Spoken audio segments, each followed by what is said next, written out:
Hello, I'm Callum Houston, and this is my Unchained Movie Review. This time I'm looking at The Incredible Melting Man from 1977, starring Alex Rebar and Burr DeBenning. This movie represents the apex of exploitation cinema, which was going full bore in the 1970s. It's basically the first all-out gore movie that hit the mainstream. The Incredible Melting Man graced the cover of Famous Monsters of Filmland, and I think it's their best cover ever. It's about a man whose flesh is literally melting off his bones. You can't get any gorier than that. And 1977 was the year Star Wars came out, and Star Wars caused an immediate shift in cinema tastes. Slick, big-budget sci-fi movies were in, and cheap drive-in theater exploitation fare like this one disappeared. Yes, there were gore movies going forward like Friday the 13th, but the cheap B movies were no longer.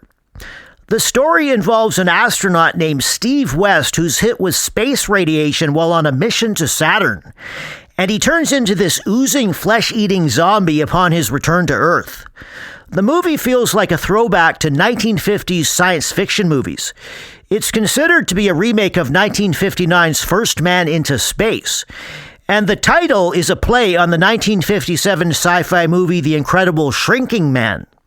The Orem Encyclopedia of Science Fiction says this about the film, quote, "Though the special effects are only routine, Rebar inspiring laughter rather than the terror and pity we are clearly intended to feel for him, director Sachs injects the film with a grisly humor.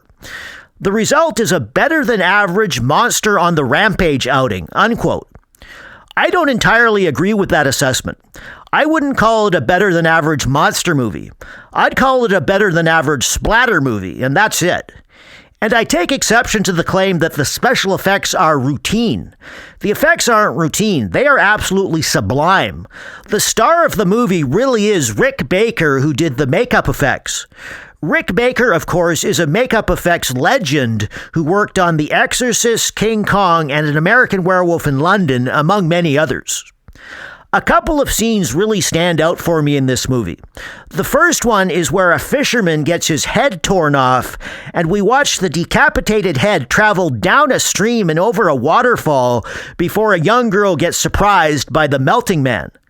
And I also particularly like the final scene where, after seeing Steve West collapse into a blob of gooey jelly, we then watch a janitor clean up his bloody, sloppy remains as the final countdown of another space flight to Saturn is underway. It's a beautiful ending. This movie is just tasteless exploitation trash at its very best, and I love it. So that's my Unchained movie review for this week. The Incredible Melting Man starring Alex Rebar and Burr DeBenning.